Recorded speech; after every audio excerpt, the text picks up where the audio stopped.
Salut toi, qui que tu sois. Je m'appelle Manon, je suis la maman d'une merveilleuse petite fille de 2 ans et je suis de celles qui pensent que chaque maternité, chaque parentalité est unique et que toutes méritent d'être racontées. Alors ma mission autoproclamée est simple, amener ces histoires jusqu'à tes oreilles avec le plus de diversité possible pour que, peut-être, une d'entre elles t'aide, te booste, t'apaise, te rassure ou te bouleverse, et peut-être tout ça à la fois. Je te souhaite donc la bienvenue dans Première Couche.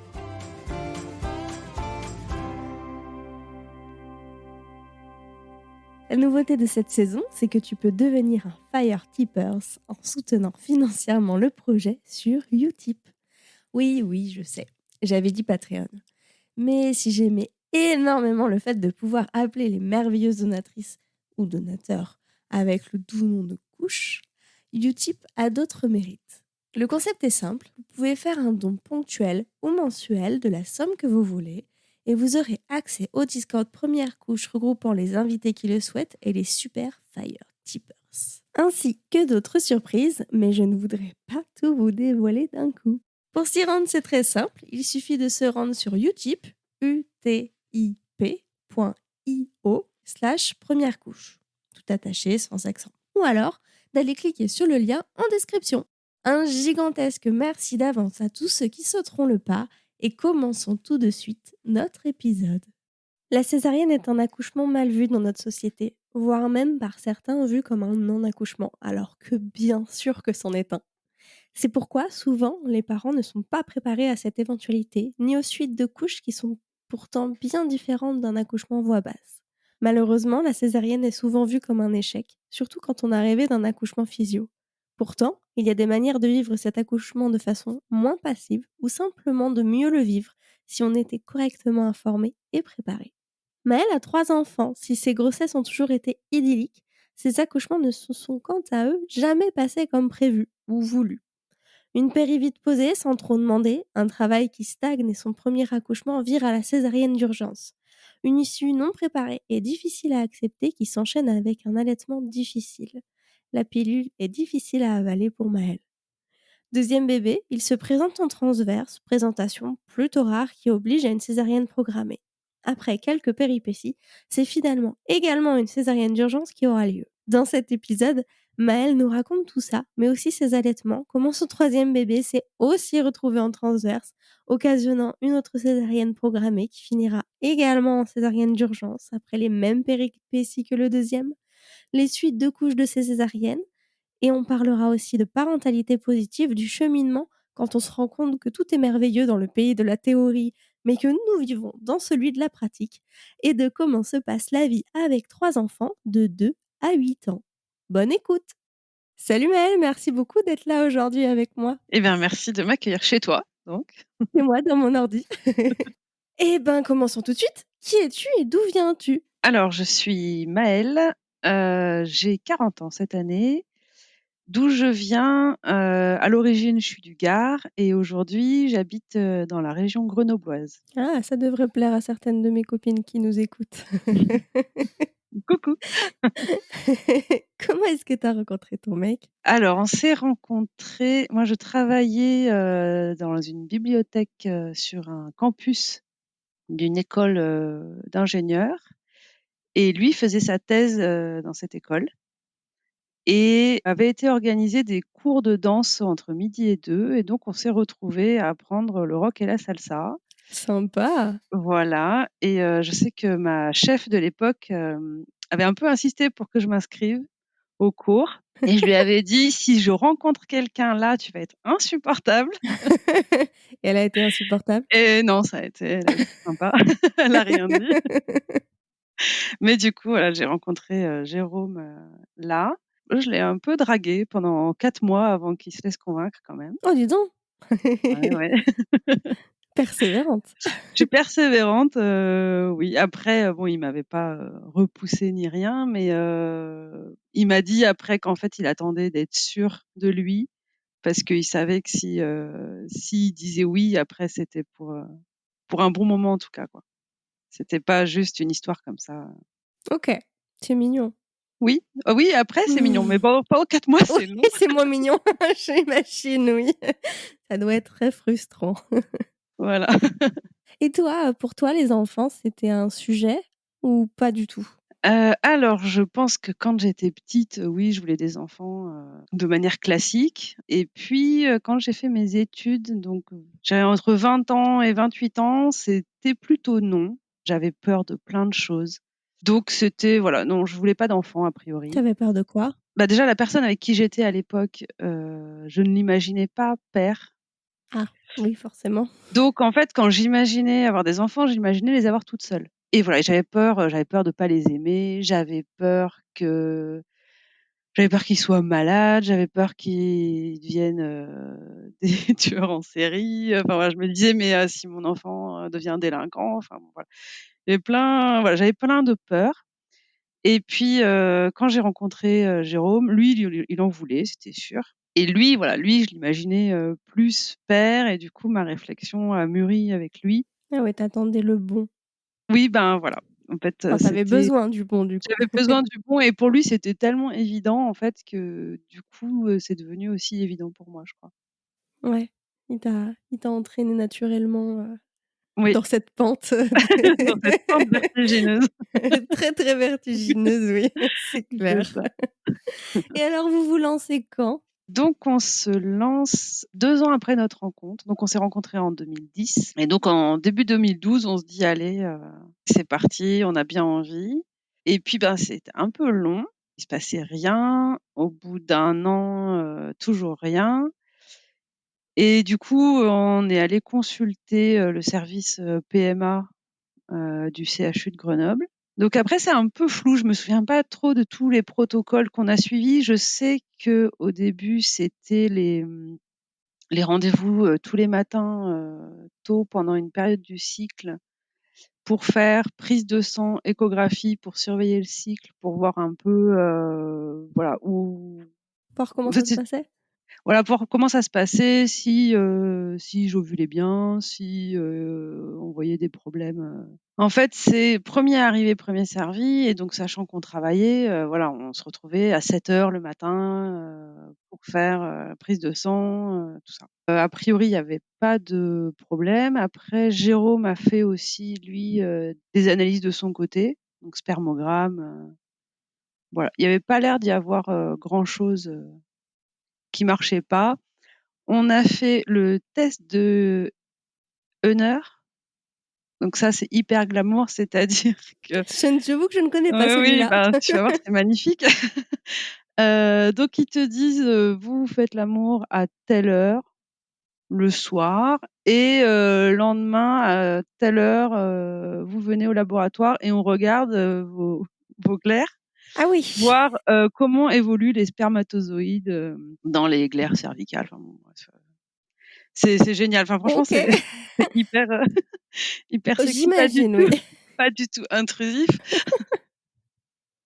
Non, Là, vraiment du tout. voilà, ça a rien à voir avec les contes de fées, ils vécurent heureux et C'est eurent clair. Bah, de beaucoup toute façon, d'enfants, on sait pas comment, mais la PMA, on est souvent très, très loin des contes de fées, hein.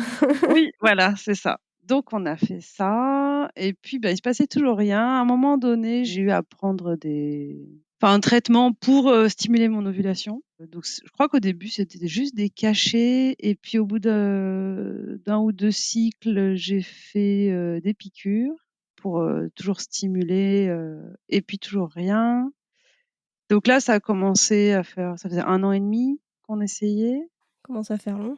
Ça commence à faire long et on me dit: «Ben, là, vous allez faire, l'hystérosalpingographie».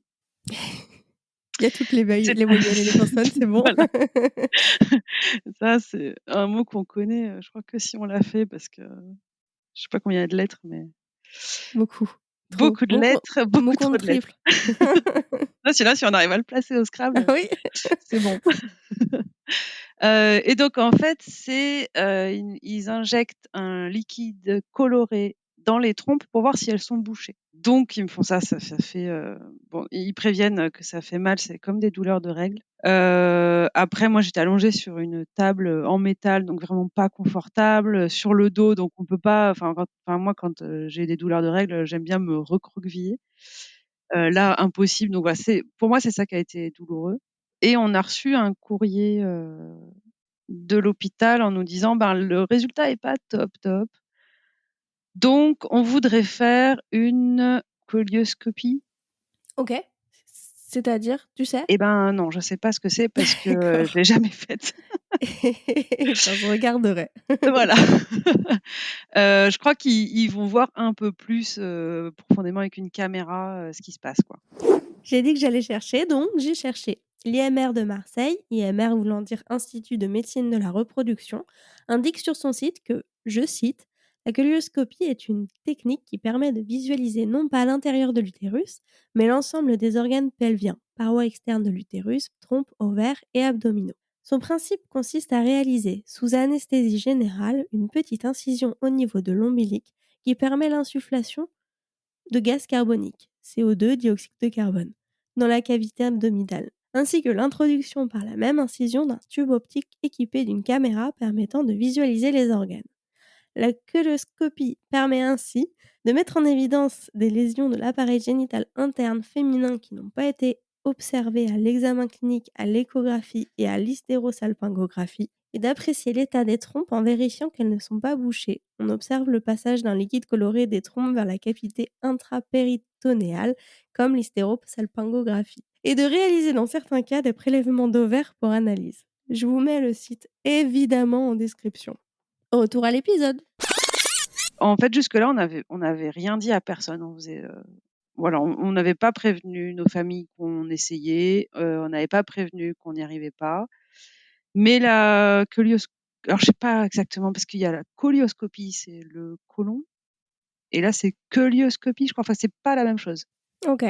Mais c'est sont des mots qui sont pas très différents l'un de l'autre et comme c'est quand même sous anesthésie, Général? ben, je crois que c'est sous anesthésie générale. En tout cas, c'est hospitalisation, même si c'est en ambulatoire. Là, on s'est dit: «Bon, ça devient un peu, sérieux, on va prévenir nos familles quand même qu'on est là-dedans». Donc on en a parlé, c'était des moments très émouvants parce que, ben, voilà, on dit à nos parents quand même qu'on a envie d'avoir un enfant et qu'on n'y arrive pas. Donc voilà, c'était quand même, des moments très émouvants. Donc ça, c'était en octobre. Ouais, je crois que c'est ça. Je crois que l'hystérosalpingographie, je l'ai fait début octobre 2012. Non, 2013? Si t'as pas les dates 2013, exactes, c'est pas oui. bien grave, hein. Oui, non, non, ça fait mais Il y aura vraiment pas d'interro à la fin, c'est promis. ça va, c'est gentil. Donc c'était, voilà, octobre 2013 et en fait, on a annoncé ça à tout le monde et en fait, en novembre, je suis tombée enceinte. Donc le cycle d'après, finalement. Donc je sais que, voilà, il y a plein de monde qui a dit: «Ah, en fait, c'est parce que c'était psychologique et une fois que tu l'as dit, ça s'est débloqué». Bah, tiens. Voilà, ce qui arrive aussi régulièrement, c'est que l'hystérosalpingographie débouche quand même, nettoie les trompes, débouche peut-être, ça arrive que ça débouche les trompes. Ça arrive régulièrement que, les personnes tombent enceintes, un peu après. Tu as 30 des femmes tombent enceintes dans les 6 mois après Voilà, une hystérosalpingographie. Eh, j'ai réussi à le dire. bravo, félicitations. Donc voilà, donc je fais partie des 30 et moi, c'était le cycle d'après, donc là, c'était merveilleux. On l'a un peu gardé pour nous. Je sais que le 1er test, déjà, j'y croyais pas et le 1er test que j'ai fait, vraiment, il était très pâle. Il fallait vraiment regarder à la lumière, mais j'en avais fait quand même pas mal avant, donc là, je voyais un petit truc. Je me suis dit: «Ah, quand même, si on le met bien penché, bien à la lumière, Si on bien». prend en photo, si on met le contraste à fond, si on Voilà, baisse on la voit on voit luminosité. un petit truc. Donc moi, je n'ai pas fait d'annonce, hyper, romantique, à Jérôme. Le soir, il est rentré, je lui ai dit: «Va voir, est-ce que tu vois quelque chose?» Et Mais il m'a dit: «Ah effectivement, peut-être, on voit quelque chose». Voilà. c'est pas obligatoire l'annonce, ultra Non, romantique. j'aurais bien aimé, j'avais pensé, mais en fait, j'en pouvais plus, quoi. Ça faisait quasiment 2 ans qu'on essayait, donc Bah, ouais, c'est là, long. j'ai pas pu attendre, plus longtemps. Et après, donc j'ai fait un test, sanguin pour, être sûre et j'ai reçu les résultats. Moi, j'étais au travail, donc j'avais dit à Jérôme: «Regarde les résultats» et il regarde et il me dit: «Ben non, en fait, c'est négatif». J'ai dit: «Ah bon? Ben mince, OK, bizarre». Et donc le soir, je regarde et en fait non, c'était pas du tout négatif. En fait, j'étais, je crois, à plus de 200, UI, mais lui, il avait regardé la ligne, si c'est inférieur à 5, ça veut dire que vous êtes pas enceinte et lui, il avait Faut juste lu ça. peut-être revoir les maths, hein, 200, inférieur à 5, c'est Voilà. ingénieur, c'est ça? Oui, oui, il est ingénieur. Il a un 2A en maths en plus, mais En plus, le pauvre, je me moque. Non, c'est en tout bien tout honneur, c'est promis. donc voilà, donc j'étais quand même bien enceinte, et après il m'avait dit: «Bon, t'emballe pas trop parce que, tu peux toujours faire une fausse couche». Waouh, Sympa, l'optimisme! voilà. Je pense qu'il voulait surtout que je sois prête si jamais ça se passait pas bien, mais bon, moi j'étais à fond, j'ai eu du mal à croire que j'étais enceinte, mais une fois que j'étais enceinte, tout allait bien, quoi. J'ai pas eu peur qu'il se passe quelque chose, Tu le sentais bien. ouais, je le sentais bien et puis tout s'est très bien passé, Grossesse, grossesse idyllique. parfaite. Tu aimé ça, être Heu, enceinte? j'ai adoré être enceinte. Ah ouais? J'ai adoré ça. Je me sentais vraiment bien, je me sentais épanouie. Tout le monde était aux petits soins avec moi, c'était génial. J'avais plus le droit de porter les valises. On me disait: «Non, attends, on va s'en occuper, fais attention». Oh, c'était trop bien. Ça, c'était vraiment bien. On l'a annoncé à nos familles assez tôt du coup, parce que comme on leur avait dit qu'on n'y arrivait pas, on leur a annoncé, alors pas trop tôt, mais à Noël, donc j'étais enceinte d'1 mois, à peu près quoi, ouais. Puis voilà, tous nos parents étaient réunis, donc on a fait une annonce, donc c'était trop bien. Joli cadeau de Noël. Joli cadeau de Noël. Mon père qui avait été très ému quand, je lui avais dit qu'on n'arrivait pas à avoir d'enfant pour le moment, quand on lui a annoncé, il dit: «Ah ben, c'était bien la peine de nous faire chier». OK. Bon, c'était dit sur le ton un peu, voilà, je pense que c'était Oui, je ça vois se voulait bien, pas méchant, c'était, voilà, un peu pour détendre le truc parce que je pense que pour lui, c'était ah, il était inquiet? ouais, je pense qu'il était inquiet, voilà, il a eu des amis qui ont eu d'énormes problèmes, avec, la Mmh. fertilité, donc je pense que ouais, il était inquiet, il était un peu malheureux pour moi et du coup, il a dû être tellement soulagé que voilà. C'est à la fois, glauque et mignon. Enfin Oui, glauque peut-être pas, mais j'ai pas le mot qui correspond. Mais en tout cas, c'est après ça va, il l'a dit quand même en plaisantant, donc oui. ça allait. Mais je m'en souviens quand même, c'est que Merci papa. voilà. Donc vraiment, pas de symptômes ou c'est juste que tu les as bien vécus? Très peu de symptômes. J'ai eu à peine des nausées. Voilà, je crois qu'à un moment donné, j'ai eu, vraiment une nausée, mais je pense un peu psychologique. Mais Je suis vraiment, enceinte, je dois avoir c'était des tout. nausées. Voilà, c'est ça. Bon, Ah c'est bon, mais c'est fait, c'est nul. On passe à la suite. c'est ça. Non, vraiment, bon, après j'ai eu des douleurs ligamentaires, j'ai eu, des remontées acides, en fin de grossesse, j'ai eu des bouffées de chaleur, et en fait, je pense, maintenant parce que j'ai accouché en fin août, donc j'ai eu l'été à Grenoble, canicule, voilà, c'était l'été, 2014, il y avait la coupe du monde de foot, donc les klaxons dans la rue, jusqu'à 3:00 du matin.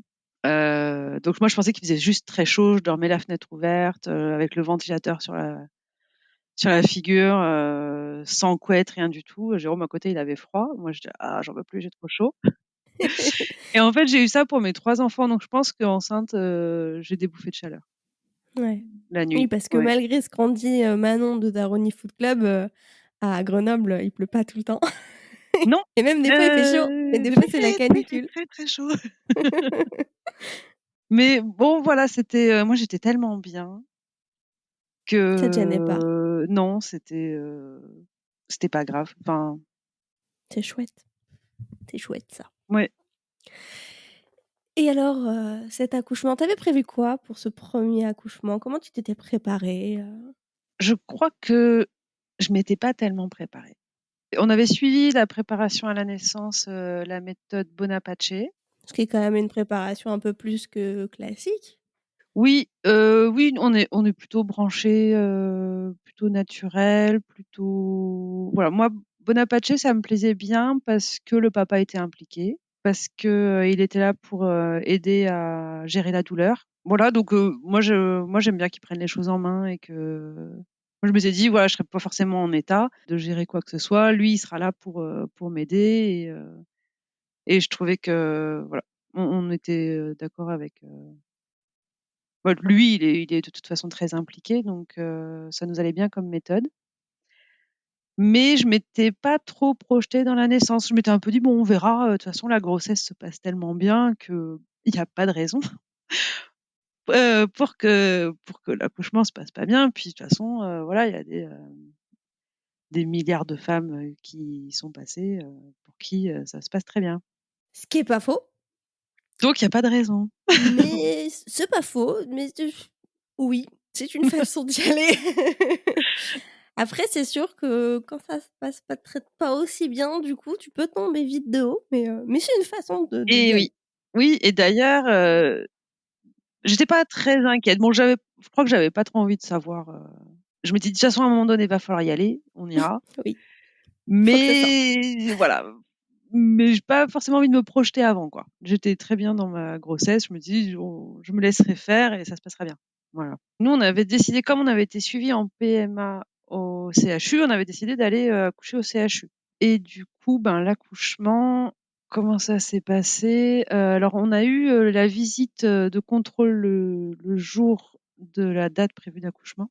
Il nous avait dit: «Ben, voilà, si voilà, il faut faire une visite de contrôle le jour J». Donc on y est allés. Elle m'a auscultée. J'ai pas du tout eu de contraction avant. J'ai jamais eu de contraction pendant ma grossesse. Elle m'a auscultée, elle m'a dit: «Ben, vous êtes à 1». Je me suis dit: «Trop bien, il s'est pas encore passé quelque chose, je suis déjà à 1, c'est génial. Ça franchement, ça va bien se passer». Elle me dit: «Bon voilà, il se passe rien, donc vous pouvez rentrer chez vous». On rentre, chez nous assez tard le soir et puis, je commence à avoir des contractions, vers 1 heure du matin, je pense.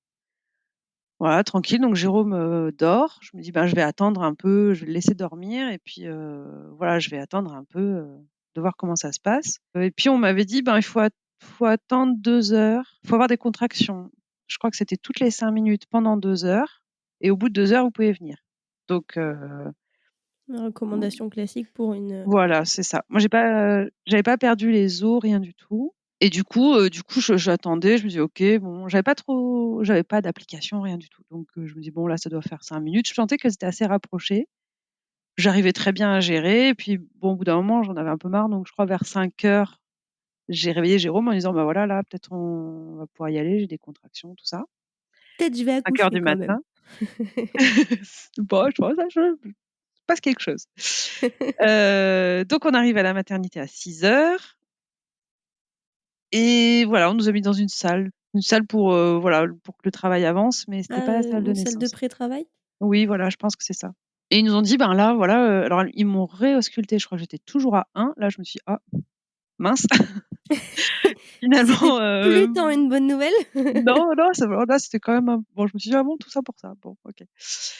Ils nous ont dit: «Bah, vous pouvez aller marcher, ça va aider peut-être à faire avancer le travail». Donc on est allé marcher un peu, mais on s'est un peu sentis abandonnés. C'est-à-dire que, voilà, ils nous ont pas trop dit, ben nous on s'attendait à être vraiment, pris en charge, à ce qu'on nous dise, ben, voilà, que quelqu'un soit avec nous presque, pour nous aider à faire avancer le travail et ouais, voilà. Donc là, on est tombés de haut quand même. Donc on est allés marcher, voilà, la journée s'est passée, comme ça. J'avais des contractions, mais je gérais quand même bien les contractions. Par contre, j'ai eu plusieurs fois des monitos pour surveiller où ça en était et ça, j'ai pas du tout aimé parce que donc j'étais allongée, coincée, je pouvais plus bouger et je trouvais que c'était long à chaque fois, c'était quand même 30-45 minutes à chaque fois, ouais. Donc bon, ça, c'était assez long. Démocratiser les monitos sans fil. Ouais, ça serait tellement bien parce qu'en plus dès que enfin, moi je bougeais à peine, mais le truc il bougeait, Ah oui, en plus. ça se clignotait de partout, ça s'affolait, enfin bon. Voilà, je sais que j'ai eu le droit à boire 2 jus de pomme dans la journée que j'ai vomi, de toute façon. Oh, OK. Voilà. Donc bon, la journée s'est passée et puis à 16 heures, la sage-femme arrive et elle me dit: «Ben là, vous êtes à 3,5. On va aller en salle de naissance, on va poser la péridurale». Et donc là, c'est je pense le plus gros regret de ma vie, c'est de pas avoir dit: «Ben non, en fait, ça va, j'ai pas besoin de la péridurale». Toi, tu gérais? Moi, je gérais et j'avais je sentais pas que j'avais besoin et j'ai pas demandé, mais elle a dit: «On y va, on va en salle de naissance, on pose la péridurale». Ils m'ont Je pense que s'il m'avait dit: «Est-ce que vous voulez?» J'aurais dit: «Non, ça va». Mais en fait, elle était un peu speed, elle a dit: «C'est parti, on y va, nin nin» et nous on a suivi. Je pense qu'on était un peu fatigués quand même parce que moi j'avais pas dormi de la nuit. Puis voilà, on avait passé la journée à attendre, Tu te retrouves face à quelqu'un qui sait voilà, c'est ça. et dans une position en plus assez vulnérable parce qu'effectivement la fatigue, le travail, la Puis première c'était fois notre aussi. 1er bébé, voilà, donc on nous dit: «On y va», ben, on y va, quoi. Donc OK, donc ils posent la péridurale et moi ce que j'avais pas compris, c'est que quand on a la péridurale, enfin moi en tout cas, quand j'avais eu la péridurale, mes jambes étaient anesthésiées. Donc je ne pouvais plus bouger, en fait. Je pouvais bouger le haut du corps, mais je pouvais pas marcher. Je pouvais juste rester allongée. Ça, j'avais pas du tout compris ça. Ça existe aujourd'hui des péridurales ambulatoires, mais ça reste exception, hein. Oui, on me l'a proposé enfin, on m'a dit que ça existait. Après, on m'a dit pour mes autres accouchements, on m'a dit: «Ben, voilà, on pourra vous mettre une péridurale». Ah oui donc à C'est Grenoble, ils le ambulatoire, faisaient c'est en ça, hein? plus? Oui. Oui. Alors au CHU, je sais pas, mais j'ai pas accouché au CHU pour les autres. Mais bon, j'en parlerai après. Donc là, c'était péridurale, voilà, j'étais couchée, je pouvais plus bouger, je pouvais rien faire, je pouvais que attendre et le travail stagnait. J'ai vu, plein de gens passer, mais je sais que comme ça a duré très longtemps, bah, il y a des sages-femmes, qui sont venues, qui sont reparties chez elles et qui sont revenues et qui m'ont dit: «Ah, vous êtes toujours là?» «Bah oui, je suis toujours là». Jérôme me lisait, il avait je crois un numéro Science et Vie, un numéro spécial avec, plein d'articles, sur des découvertes scientifiques et donc c'était des questions, je crois 100 questions-réponses. Donc il me met: «Ah la question nin nin nin». Il lisait tout l'article, je m'endormais et à la fin je me réveillais, je fais: «Ah du coup la réponse c'est quoi?» Voilà, donc c'était bien, moi je dormais, lui il lisait. Bon et je crois à 23:00, donc il me bascule, il me dit: «Bon là vous êtes à 7». Donc moi, j'étais quand même, ça faisait longtemps, hein, j'arrive même pas à compter les heures, mais ça faisait 22 heures peut-être, que 22-23 heures que Mmh. j'étais en travail. J'étais à 7, ils me disent: «Bon, là, on commence, voilà, le travail stagne, le bébé commence à faiblir». Ils ont fait le test du pH, ils prélèvent une petite goutte de sang sur le crâne, du bébé, je crois, pour voir si ça va ou OK. pas. Ils disent: «Bon, a priori, ça allait, mais bon». Je crois il commençait voilà, ma fille commençait à faiblir un peu, donc à 23 heures ils me disent: «Bon là, on va aller en césarienne» et alors je leur dis: «Non mais» enfin en fait moi j'étais dégoûtée parce que je dis: «Mais tout ça pour ça en fait, ça fait, 23 heures que j'ai des contractions, et d'un coup on me dit que je vais faire une césarienne, en fait ça a servi à rien quoi». Donc ils m'ont dit: «Bon OK, on attend encore un peu, mais si ça stagne trop, on ira quoi» et en fait 2 heures après j'étais à 8, donc ça avait très peu avancé. Ils m'ont dit: «Ben là, ça fait 2 heures que vous êtes à 8, donc on y va». Donc césarienne d'urgence. Ils ont pas refait un test, pour voir comment allait le bébé? Je crois pas. Je sais plus trop, mais je crois pas. Je crois que là, ils ont dit: «Ça stagne trop, on y va». Donc d'un coup, ben, césarienne d'urgence, donc je suis emmenée, Jérôme peut pas venir avec moi parce que césarienne d'urgence et ça s'est pas très bien passé. En fait, moi, j'ai fait, je crois, une crise de tachycardie, donc j'avais froid, je tremblais. La péridurale faisait plus trop effet, donc j'avais pas hyper mal, mais j'ai eu un peu mal quand même. L'anesthésiste m'avait dit, je leur ai dit: «Mais j'ai mal» et l'anesthésiste me disait: «Ben, en fait, moi je peux vous remettre une dose, enfin je peux vous remettre, de l'anesthésiant, mais le temps que ça fasse effet, ça va prendre 30 minutes et la césarienne, elle sera terminée». Donc il me dit: «Qu'est-ce que vous voulez que je fasse?» Je dis: «Ben, en fait, ça sert à rien». Moi, j'avais les bras en croix parce que je sais plus, je crois que j'avais une perfusion, dans chaque main ou enfin, je sais pas, j'avais les bras en croix. J'avais froid, je tremblais, ils ont fait la césarienne, ils ont sorti Anouk. J'étais vraiment pas bien et puis ils m'ont amenée Anouk pour me la présenter et en fait, j'étais pas du tout prête à l'accueillir. Donc grosse culpabilité. Ils me l'ont présentée, je sais que j'ai été soulagée de la trouver, jolie. Je me suis dit: «Ah ça va, ma fille est belle, ouf, je la trouve jolie, ça va». Eh, on se raccroche à ce qu'on peut, hein. Mais oui, oui, donc je lui ai dit: «Bonjour», mais après j'ai dit: «Emmenez-la, je peux pas l'accueillir là, quoi, tout de suite». Et je savais qu'après elle allait aller avec son papa, donc moi ça m'allait. J'ai pas réussi à l'accueillir, mais je savais qu'après elle allait faire du pot à pot, qu'elle allait être avec Jérôme et donc voilà, fin de la césarienne. Après, j'ai été en salle de réveil toute seule. Je suis incapable de te dire combien de temps. Ça se trouve, ça a duré 2 heures. J'ai l'impression que ça a duré 4 heures, mais je peux Mmh. pas du tout te dire Ça a été très long précisément. pour toi, quoi. Ça a été très long, mais en même temps, je dormais. Je me réveillais, je savais pas trop où j'étais. Comme si j'avais été sous anesthésie générale, alors que non. Vraiment ensuquée, à me réveiller, me dire je suis où, me rendormir, pas réussir à me réveiller. Donc voilà, je sais pas du tout combien de temps ça a duré. Et puis on m'a remontée en chambre, j'ai retrouvé Jérôme et Anouk. Jérôme a fait du pot à pot. Donc je sais que lui, il était bien avec sa fille. Voilà, il a fait du pot à pot avec elle pendant 2 heures. Et puis on est remonté en chambre, je pense que vers 5 heures ou 6 heures du matin. Donc elle est née à 2 heures et voilà, je pense vers 6 heures, on était en chambre. On s'est tous endormis et à 8 heures du matin, la sage-femme qui arrive, qui ouvre grand les volets en disant allez, il faut pas se laisser abattre. Nous, on avait dormi 2 heures. On était là, mais Et elle se laissait abattre de quoi? Oh je la sais pas. vache! Alors je sais pas si elle s'est trompée de chambre ou quoi, mais Waouh! en fait, on vient de s'endormir, quoi. Voilà, et puis on avait pas Enfin même dormi, dans n'importe quelle chambre, tu dis pas ça.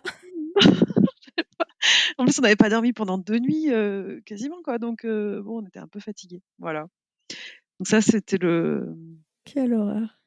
c'était Oh bah, tu voilà, c'est un m'étonnes. souvenir pas très agréable, mais bon, maintenant, on en rigole quand même parce qu'on trouve que c'est vraiment too much, d'arriver comme ça. Enfin voilà, on vient d'accoucher, donc puis on a le droit de dormir, enfin, je sais pas. Si tout le monde dort, il y a pas de raison de après césarienne, moi, ce que j'avais pas compris non plus, je savais que la césarienne était possible, je m'étais pas forcément projetée là-dedans, mais je savais que c'était une possibilité.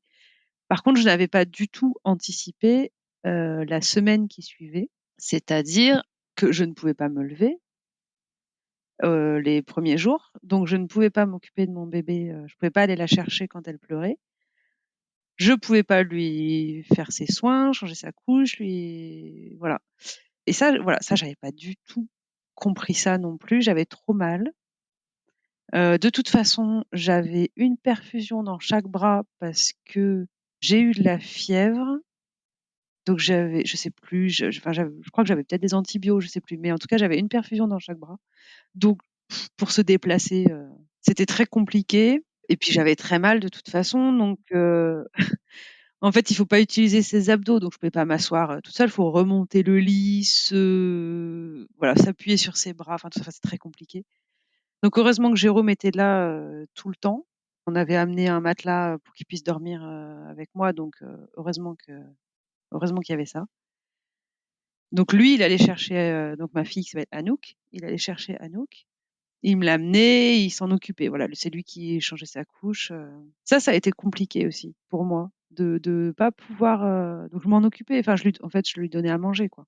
Tu avais choisi quoi pour, le pour l'allaiter au sein, au biberon, nourrir? Voilà. C'était ça le mot que je cherchais. Quand j'étais enceinte, je me disais, je vais essayer de l'allaiter et on verra. Si ça se passe bien, tant mieux. Si ça se passe pas bien, on lui donnera des biberons. Et en fait, je sais pas à quel moment c'est arrivé, mais à un moment donné, c'était hyper important pour moi de l'allaiter au sein. Je ne sais pas pourquoi et je ne sais pas quand c'est venu.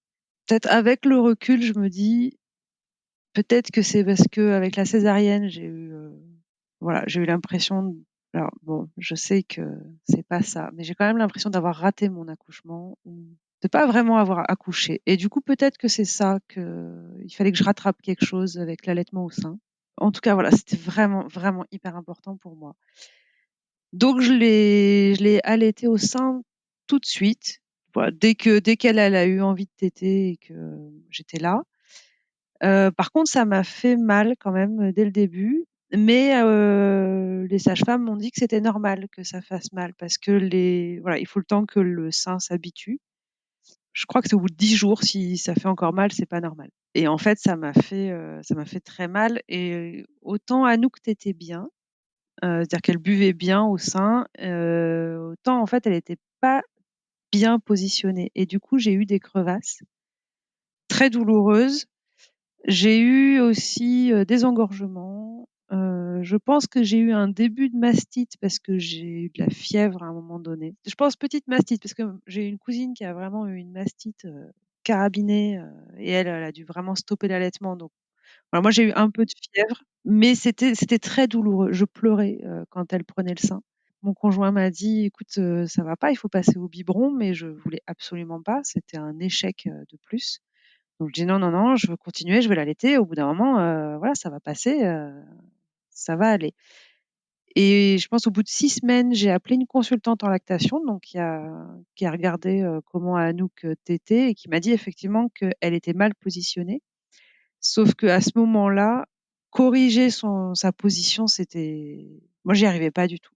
Déjà, je pense parce que ça me faisait tellement mal que de retirer mon sein pour qu'elle le reprenne, c'était impensable et du coup, là, au bout de 6 semaines, on a commencé l'allaitement au biberon pour me soulager, mais pour moi, c'était vraiment terrible, quoi, de faire ça. C'était vraiment un échec.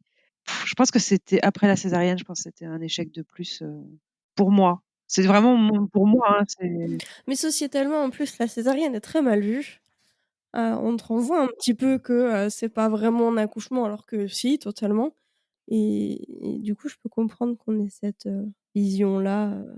oui et puis en fait, en écoutant ton podcast, il y a eu plusieurs témoignages, qui disent qu'en fait, elles ont eu une césarienne, mais que quand même elles ont poussé et moi, j'ai pas eu ça, jamais et je me dis: «Quand même, ça aurait été sympa de» voilà, apparemment ça change tout, enfin de ce qu'elles disent, c'est voilà, tu as vraiment l'impression, d'accoucher alors que là, enfin moi, je suis vraiment tombée de haut. Après ma grossesse idyllique, voilà, j'étais sur mon petit nuage, tout ça. La césarienne, les suites de césarienne et tout, voilà, je suis vraiment tombée de haut et l'allaitement qui marchait pas, enfin bon, ça a été un échec de plus. Bon maintenant, maintenant l'allaitement, j'ai fait la paix avec ça. La césarienne, non. Enfin la ma première césarienne, n'est pas vraiment digérée. Des fois je me dis: «Ah ça c'est bon» et puis des fois je me dis: «Ah en fait ça me titille encore un peu donc c'est en fait non». Il reste un regret et je pense que voilà c'est le regret de ma vie et je de toute façon on peut pas revenir en arrière. Peut-être qu'il y aurait eu une césarienne de toute façon. Peut-être que s'il y avait pas eu de césarienne, ça aurait été pire, on saura jamais. C'est une bonne façon de penser, je pense. Effectivement, on peut pas revenir en arrière, c'est fait. Non et voilà, Après, c'est fait et puis bon, c'est ma fille va difficile à très contrôler, bien. hein. Oui, mais oui, oui.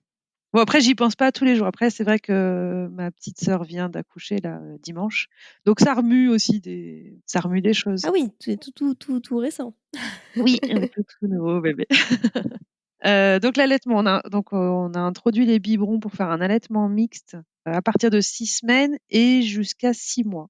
Voilà, en fait, on a commencé la diversification à 4 mois parce qu'on sentait moi j'avais envie, on sentait qu'Anouk, elle était curieuse aussi, de ce qu'on mangeait, donc on a commencé la diversification à 4 mois et on a continué l'allaitement mixte jusqu'à 6 mois et à 6 mois, voilà, on a complètement arrêté l'allaitement au sein. OK, jolie aventure quand même. Oui, ça va, c'est pas ce dont je rêvais, mais on a fait ce qu'on a pu, à ce moment-là, de toute façon. Ouais et à part l'allaitement, ça se passait comment le postpartum? Je crois que ça va. Je sais que donc Jérôme a dû reprendre le travail, 3 semaines après la naissance d'Anouk. Pendant 3 semaines, voilà, on était un peu dans notre bulle tous les 3 et j'avais très peur de sa reprise du travail parce que je me dis: «Mais je vais être toute seule, pour m'occuper d'Anouk toute la journée», je me sentais pas capable. Mais moi, je pense que j'ai un problème, enfin j'ai un problème. J'ai des difficultés un peu avec la nouveauté. J'ai toujours une grosse appréhension sur, voilà, nouveau travail, tout ce qui est nouveau un peu dans ma vie, il y a toujours, à l'avance une appréhension et puis, voilà, le moment venu, de toute façon, c'est comme l'accouchement, il faut y aller, il y a pas le choix. Oui. Donc, Jérôme a repris le travail et puis voilà, on a commencé, notre petite routine avec Anouk. J'ai eu un peu de mal avec, le côté, elle était toujours là, en fait. C'est-à-dire que je pouvais rien faire. Fusionnel? Oui et je pense que voilà, j'ai quand même, perdu ma liberté. et c'était très difficile d'organiser des choses, en fait. Voilà, on prend rendez-vous, chez le médecin, mais en fait, ben, ce jour-là, elle fait une méga sieste, donc ben, il faut la réveiller. Toujours, hein. Oui, toujours, ça arrive toujours. C'était l'organisation, en fait. Je me sentais vraiment pas libre. Je me souviens très bien que quand elle a eu 10 jours, on était rentrés à la maison et à un moment donné, je suis allée à la pharmacie parce que, enfin, nous, on passait notre vie à la pharmacie, et je suis allée à la pharmacie toute seule et alors je me suis sentie mais, un bonheur, quoi. J'étais: «Ah, ça y est, je peux marcher, je suis toute seule», c'était bon, voilà, c'était d'un coup, je soufflais un peu. Et du coup, après, ça a été un peu ça pendant ces premiers mois, c'est que, bah, fallait tout que je fasse en fonction d'elle, en fonction de ses horaires. Moi, je travaillais pas à l'époque, j'étais au chômage, donc voilà, j'ai pas eu la reprise du travail et heureusement parce que, je sais que mon congé de maternité se terminait, fin octobre et je me disais: «Mais je peux pas, j'aurais pas pu laisser mon bébé». Elle a 2 mois et 1 semaine. On commence à prendre notre rythme. J'aurais pas j'aurais pas pu, évidemment que je l'aurais fait parce qu'on n'a pas toujours le choix, mais je trouve ça horrible, de devoir reprendre le travail quand ton bébé, il a 2 mois. Ouais, il y a des mamans pour qui n'attendent que ça et effectivement, il y en a pour qui c'est extrêmement dur. Alors pour le deuxième, je n'attendais que ça. Et des fois, ça dépend des Oui, enfants. mais en fait, c'est toujours la question du choix, en fait. Il faut qu'on ait le choix. Là, moi voilà, moi on commençait à atterrir, je me disais: «Mais» et parce qu'en plus, je me disais: «Mais là, il aurait fallu que je fasse l'adaptation en amont, à la crèche ou chez la nounou». Du coup, j'étais très contente d'être au chômage et de pas avoir à reprendre le travail. Même si, le quotidien me pesait, parce que je me sentais pas libre de mes mouvements, mais quand même, j'aurais trouvé ça très dur de reprendre à ce moment-là, quoi. Voilà et puis comme j'étais au chômage, je me sentais obligée de garder, ma fille à la maison puisque je n'avais pas de raison de la laisser. Et en fait, quand elle a eu 7 mois, je me suis dit: «Mais je peux la mettre à la halte garderie, en En fait». fait, j'ai le droit. Et là, trop bien, je la mettais, je crois, 2 demi-journées par semaine.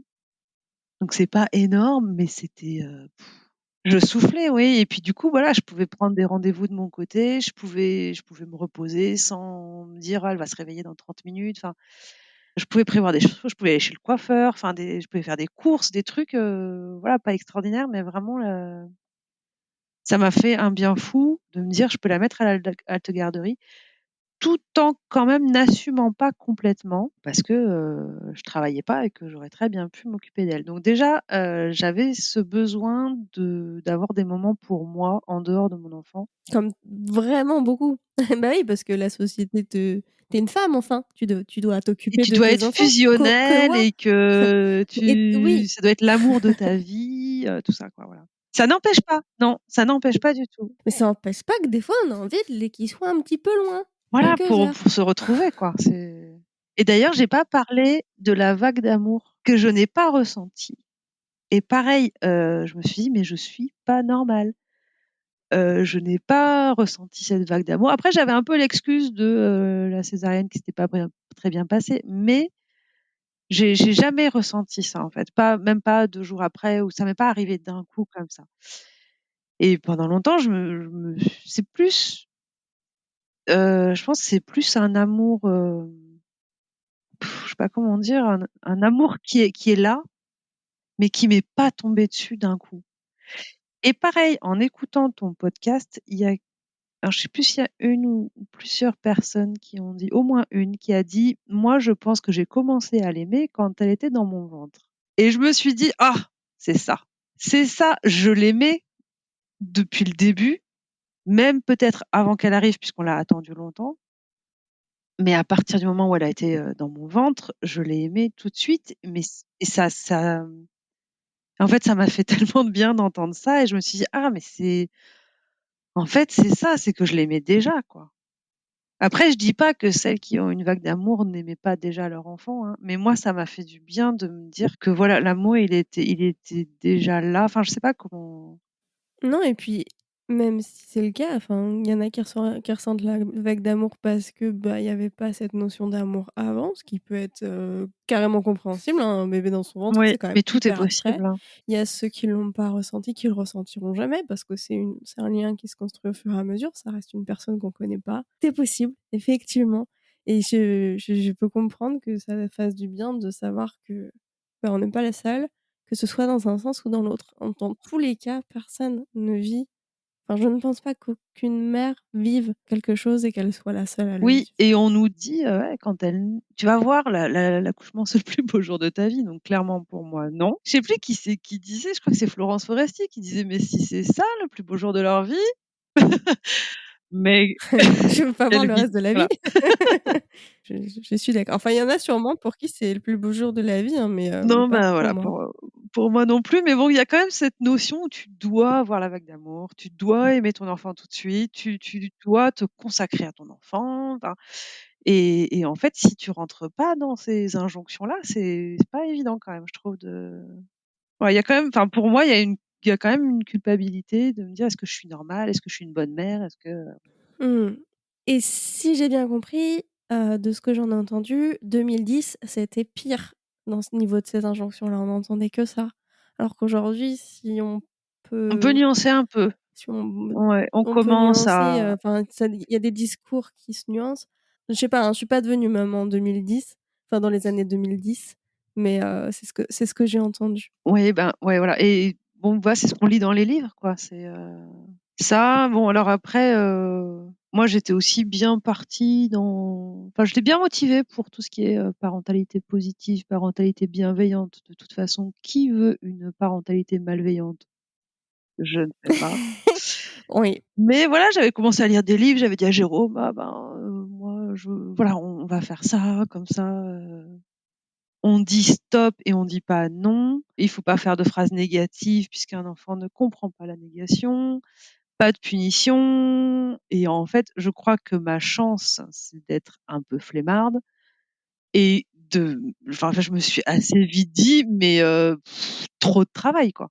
C'est trop de travail de réfléchir à chaque fois que tu vas dire un truc à ton enfant, de ne pas mettre de négation dans ta phrase et puis il y a des moments où tu dis: «Non» et tu dis: «Ah, je veux pas que je dise non, faut que je dise stop». Enfin, au bout d'un moment, j'ai fait: «Non, mais en fait, la flemme».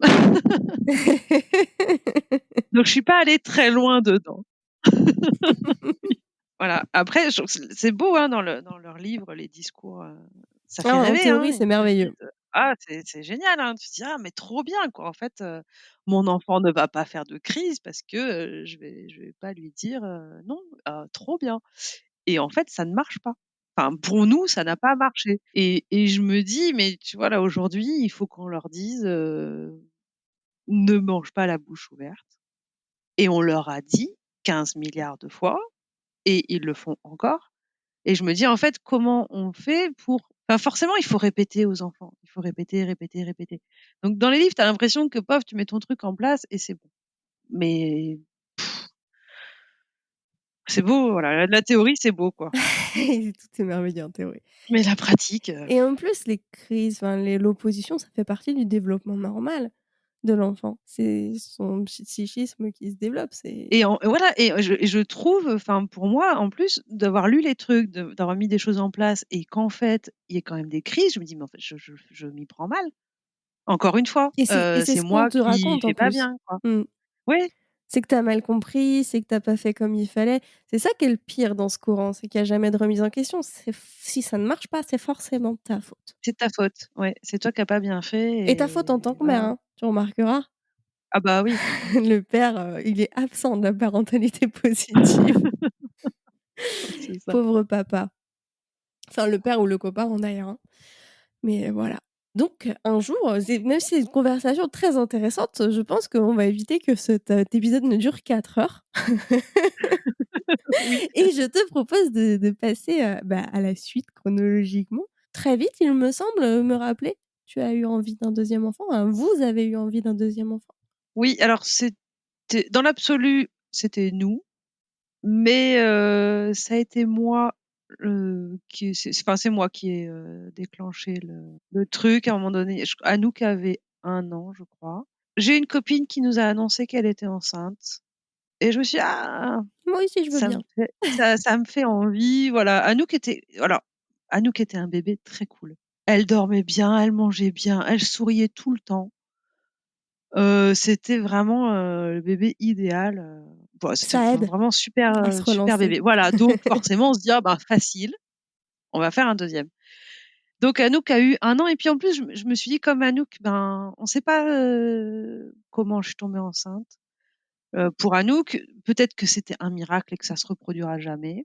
Peut-être que pour le deuxième, on va mettre aussi 2 ans et moi, j'ai quand même beaucoup d'écart d'âge avec mes sœurs. C'est-à-dire que je suis l'aînée de bon, j'ai une famille recomposée, donc c'est un peu compliqué, mais de mes 2 parents, je suis fille unique, mais après ma mère s'est remariée et donc j'ai 8 ans d'écart avec ma deuxième sœur et 14 ans avec la troisième. Tu l'as pas très bien vécu? Ben, non, alors je pense que comme en plus j'étais, 1 semaine sur 2 chez mon père, 1 semaine sur 2 chez ma mère, j'étais jamais tout le temps là et on n'a jamais été dans les mêmes phases de vie. C'est-à-dire que moi, quand je suis partie faire mes études, ben, mes sœurs, elles étaient petites. Quand j'ai commencé à travailler, la moyenne, elle commençait à faire ses études.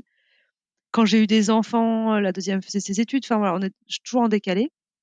Donc je me suis dit: «Moi, je veux des enfants, rapprochés» et je me suis dit: «Si, le deuxième il met autant de temps à arriver qu'Anouk, il faut qu'on s'y mette vite» et au final, je suis tombée enceinte au 4e, cycle. Ah oui, donc très classique, voire, rapide. Oui, donc rapide. Oui, oui.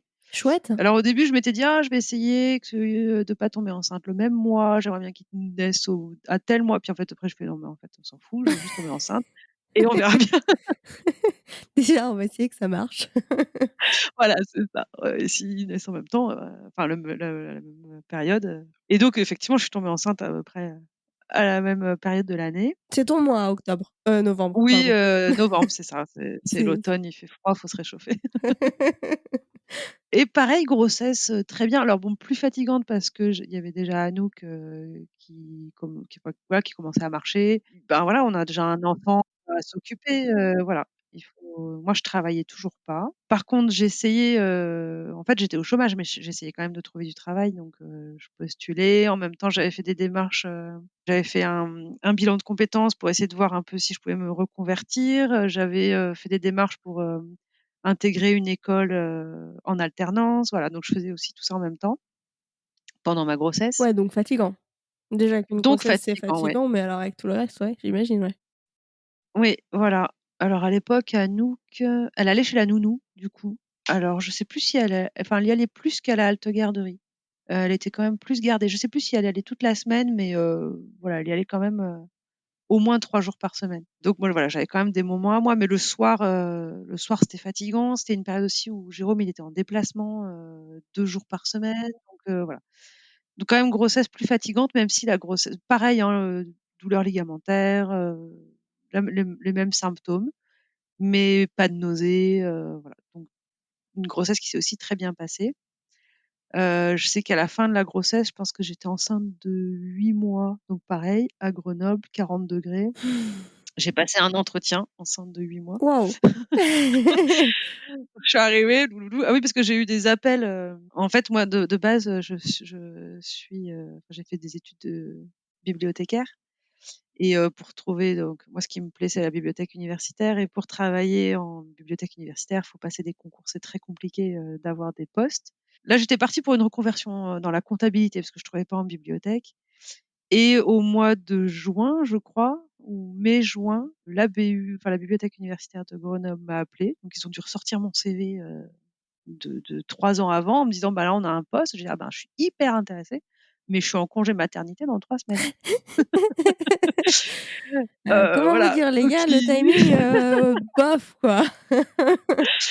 ils m'ont dit: «Ah ben, OK», effectivement, moi j'étais dégoûtée, mais bon, voilà, donc ils m'ont dit: «OK» et en fait, ils m'ont appelée pour un deuxième entretien pour un autre poste, alors que j'avais pas postulé non plus. Et là, j'ai passé l'entretien, voilà, j'ai pas été recrutée non plus, mais ils m'ont dit, «Ah bah, on voulait vous dire quand même, vous êtes arrivée deuxième. Donc Jérôme m'a dit: «C'est dégueulasse de te dire ça» et moi j'étais hyper contente. Je me suis dit: «Ah en fait, j'ai pas foiré mon entretien quand même, c'est Ah pas oui, mal». ouais, ouais. J'aurais réagi comme Jérôme, moi, mais je comprends, du coup. Ah moi j'étais trop contente et bon, j'avais pas le poste, mais quand même, il m'avait appelée 2 fois, je me suis dit: «Tiens, marrant» et voilà, donc j'ai accouché, fin juillet Donc mon bébé, on savait pas si c'était une fille ou un garçon. À 6 mois, il était, en transverse. Bon, donc la gynéco m'a dit, «On va voir, mais s'il se retourne pas, ça va être césarienne». Je dis: «Ah putain!» Donc j'ai fait le pont indien. Donc le pont indien, c'est enfin moi j'ai trouvé ça très inconfortable. En fait, on met un coussin sous nos fesses et donc on se met sur le dos, donc le ventre en l'air et il faut tenir comme ça, genre 20 minutes et c'est bon ça c'est pas du tout confortable, un peu la respiration coupée parce Et qu'avec le poids il faut le du faire 3 bébé fois tout par ça, jour, bon. non? Ouais voilà, enfin un truc horrible. Et Faut ce qu'il à faut. 8 mois, ouais, il faut ce qu'il faut, mais Ouais, c'était dur, j'imagine, quoi ouais. et à 8 mois de grossesse, elle me dit: «Bon, il est toujours en transverse, donc on va, programmer, la césarienne». Donc c'était programmé pour le 22 juillet. Donc j'étais: «Ah bon, bah, OK». Après bon, là, j'étais préparée, Ouais, tu j'avais savais pas à le quoi choix, t'attendre. enfin, je savais ce qui se passait, je savais comment ça se passait, je savais comment ça allait être après, voilà. J'étais pas hyper heureuse, mais bon, c'était comme ça, 22 juillet, OK, on prévient la nounou pour qu'elle, récupère enfin, pour qu'on puisse déposer Anouk plus tôt, parce qu'il fallait qu'on soit à la maternité à 7:00 du matin, je crois. On arrive à la maternité et là, ils me disent: «Ah, ben, là, bébé, il est, tête en bas». Je dis: «Ah! Cool» et ils me disent: «Ben, du coup, nous, on est prêts, mais c'est vous qui voyez. Si vous voulez faire la césarienne, on fait la césarienne. Si vous voulez attendre, on attend». Je dis: «Ah ben, on attend, on attend». Et 9 jours après, contraction. Donc là, contraction très forte et très rapprochée tout de suite. Donc on appelle ma mère qui devait, garder Anouk, mais elle avait quand même 3 heures de route. Et puis en attendant, on appelle une copine pour, qu'elle garde Anouk en attendant que ma mère arrive parce que, voilà, moi je dis: «Il faut qu'on parte, là je» En plus, j'avais des contractions, j'étais voilà, j'étais pliée en 2, j'avais pas envie qu'Anouk elle me voie. Elle avait pas encore 2 ans. Je me disais: «J'ai pas envie qu'elle me voie, souffrir, quoi». Donc on est partis à la maternité rapidement, hein, je pense, 2-3 heures après le début des contractions et on arrive à la maternité, ils disent: «Ah mais en fait là, bébé il est en transverse donc Oh! césarienne». Petite rôle, ce bébé. Ouais, j'avoue, OK, comment c'est possible, qu'il se retourne comme ça, quoi? Jérôme a pu venir avec moi pour la césarienne, donc ça change tout. On a plaisanté avec l'obstétricien. Voilà, moi je lui ai dit: «Ben la cicatrice de la première césarienne est pas très belle, si jamais vous pouvez, la refaire», enfin je sais pas. Je lui ai dit: L'arranger. Si jamais, vous pouvez faire une petite liposuction au passage», enfin bon, il y a pas de donc là il m'a dit: «Non, ça c'est pas possible», mais voilà, enfin on quand même on plaisantait et du coup, Louane est né, donc ils nous ont dit: «Ben c'est un garçon et il pèse 4,3 kg». Ah, quand même. Donc Beau double bébé. surprise, pardon. Gros bébé, enfin gros bébé, ouais, bon gros bébé. Mais voilà, la césarienne, là, s'est très bien passée, parce que le contexte était complètement différent. J'ai été en salle de réveil avec Jérôme et Louane pendant 2 heures. On a tout de suite mis Louane au sein, ça s'est très bien passé. Pas de vague d'amour non plus, mais voilà, c'était un accouchement serein. Et là, par contre, je m'étais dit: «L'allaitement au sein, on verra, je ne vais pas m'acharner». Donc on le met au sein.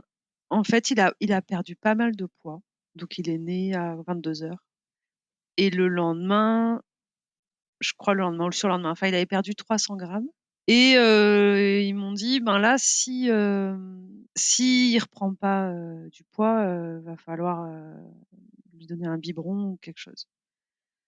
Et en fait, Louane, je pense qu'il était très fatigué et du coup, dès que je le mettais au sein, il s'endormait. Du coup, on le couchait.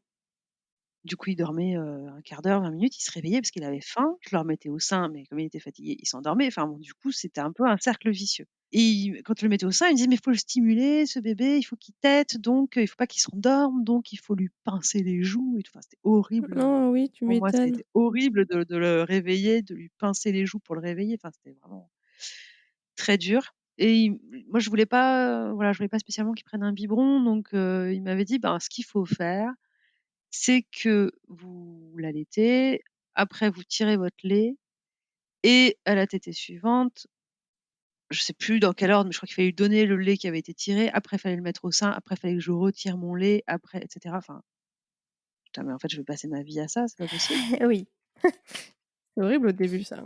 Ouais, j'avais une migraine d'enfer, il y avait des travaux à côté, enfin, c'était horrible. J'ai dit à Jérôme: «Écoute, c'est toi qui dis ce qu'il faut faire». Donc il dit: «OK, on va essayer de faire ça, on va essayer de tirer le lait, tout ça». Donc je tire le lait une première fois, je tire 1 millilitre.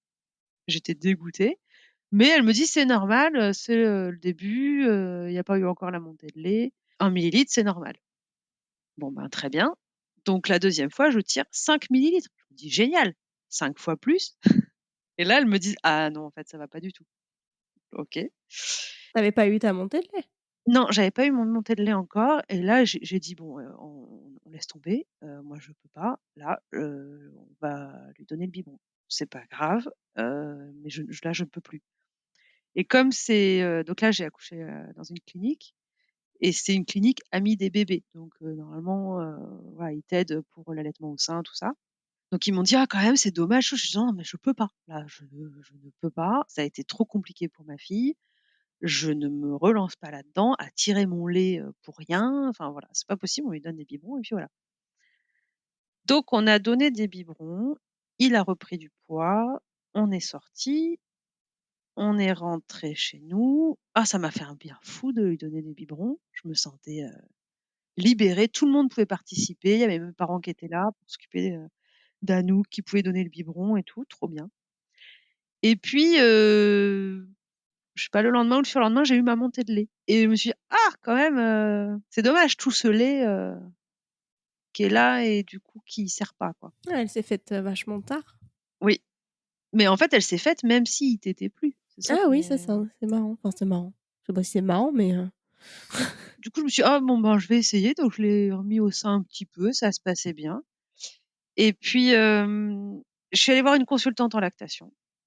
La consultante en lactation de la clinique qui m'a dit: «Quand même, ils ont fait n'importe quoi parce que, OK, il a perdu pas mal de poids, mais un bébé peut perdre jusqu'à 10 de son poids de naissance sans que ce soit anormal et Louane faisant 4,3 kg, il pouvait perdre 430 grammes sans que ce soit alarmant» et là, il avait perdu, 350 peut-être. C'était tout à fait normal. Donc elle m'a dit: «Bon, là quand même, au tout début de l'allaitement, de pas lui avoir donné le sein pendant 2 jours, ça peut être compliqué, mais on va essayer». Donc elle m'a fait un plan sur 15 jours où je lui donnais le sein et le biberon de plus en enfin, elle m'a dit: «Si ça se met bien en place, il va téter de plus en plus au sein et de moins en moins au biberon» et c'est ce qui s'est passé et en fait, au bout de 15 jours, il était complètement au sein waouh! et je l'ai allaité 1 an, comme ça. Sacré revirement. Oui, incroyable et là, voilà, là, je m'étais dit: «Je me mets pas la pression franchement, c'est pas la peine» et là, ce qui est marrant, c'est que, du coup, quand, il a eu 1 mois et demi peut-être, 1 mois et demi, 2 mois, la BU m'a rappelée en me disant: «On a un poste, est-ce que ça vous intéresse?» Donc je dis: «Bah, oui, oui, très bien, parfait». Je passe un entretien, franchement, j'étais encore officiellement dans mon congé maternité, qui était juste sur papier parce que sinon j'étais au chômage.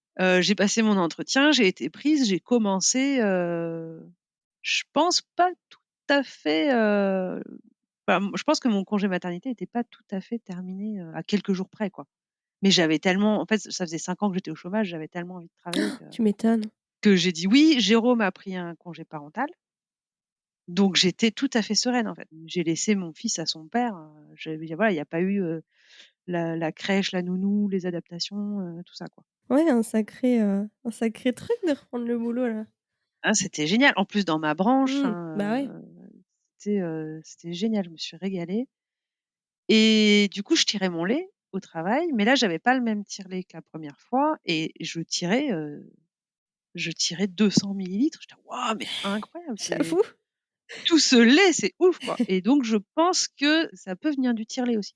Ah oui, À mon avis, il y a des tire-laits qui marchent plus ou moins bien. il y a de l'étire-lait, les tailles de tétrelles. Oui. Il y a Après, il tellement peut de y avoir choses qui peuvent faire, évidemment, il peut y avoir le lait aussi, qui manque. Enfin voilà, c'est Mais là, je pense que la différence, pour moi entre, ma fille et mon fils, c'est le tire-lait, quoi. Mais donc cet allaitement, voilà, s'est très bien passé. On a fait, alors on a fait une, diversification plus tard parce que Louane, à 4 mois, il refusait complètement, c'était pas possible. Donc lui, on a commencé à 6 mois et voilà et puis allaitement jusqu'à 1 an et en fait, au bout d'1 an, je voyais que lui, ça l'intéressait plus. Il tétouillait comme ça, mais bon, il était plus intéressé par ce qui se passait à côté. Donc j'ai dit: «OK, ben, on arrête» et puis voilà. Et alors, on a eu beaucoup de chance parce que c'était donc Louane, il est né en 2016 et c'est l'époque, du problème de la contamination du lait, maternisé Lactalis? Lactalis et nous, on donnait à Anouk, on a donné du lait, Millumel bio machin, mais donc qui faisait partie des laits, contaminés en 2016. Donc on aurait continué sur cette, marque-là et en fait, le fait que j'ai allaité au sein, on lui a pas donné du tout de lait maternisé et en fait, après on a su ça, on s'est dit: «Ouh là là, mais quelle chance on a eu, quoi». Ouais, ça fait un petit flip en moins quand même. Oui, oui, oui. Et alors, votre troisième, l'envie arrive aussi vite? Non, alors en fait, il faut savoir que donc Anouk, à la naissance de Louane, avait 2 ans et que tout parfait bébé qu'elle était, à 2 ans, l'arrivée d'un petit frère, l'arrivée des 2 ans, ça a été chaud. Elle est devenue, un bébé de 2 ans, quoi, voilà. Avec ses crises, avec, Je suis enceinte et ma non, fille a avec 2 ans et demi, je vois tout à fait ce que tu veux dire. voilà, donc là, on a bon, c'était voilà, c'était chaud. Bon, moi, après, je travaillais, donc moi, je me sentais très bien à travailler avec, ouais, vraiment, j'étais très contente de reprendre le travail, mais voilà, on a quand même vu la différence, avec 2 bébés. J'étais très contente d'avoir des bébés très rapprochés, mais voilà, c'est fatigant, quoi. Donc on a laissé un peu passer du temps. Moi, je continuais à passer les concours. J'ai eu un concours, j'ai eu un poste, de titulaire en septembre 2017, donc 1 an après la naissance de Louane. Donc c'était une année fatigante quand même. On a voilà, beaucoup de choses. Jérôme, il avait pris son congé parental, mais avec aussi l'idée de pouvoir faire des travaux dans l'appartement. Bon, Haha, spoiler alert, ça marche les pas, hein. travaux plus un bébé, ça ne marche pas très, très bien. Mais bon, du coup, Louane est aussi allé un peu, à la crèche, un peu chez la nounou, enfin, il a été un peu gardé. Et après, donc 2017, non, après on a laissé passer un peu de temps. En fait, avec Jérôme, on se disait qu'on voulait plusieurs enfants, on savait pas combien. Jérôme, il avait dans l'idée qu'il fallait un chiffre pair parce que, un peu peur, que sinon il y en a un de côté toujours. Si on avait 3 enfants, qu'il y en ait 2 qui soient ensemble et un à côté. On avait un peu peur de ça, donc il avait dit: «Ce sera 2 ou 4». Puis voilà, on a fait un peu notre vie et puis, du coup en 2019, donc Louane avait 3 ans. Là moi je me suis dit: «Tiens, voilà, j'ai bien envie, encore». Je ne sais pas pourquoi, mais Jérôme, au début, il a dit: «Bon, je sais pas, je sais pas». Puis en fait, bon, il s'est assez vite laissé convaincre et là, je suis tombée enceinte au 3e essai, donc pareil, De plus en plus rapide. de plus en plus rapide. Le prochain, je pense que je vais même pas m'en apercevoir.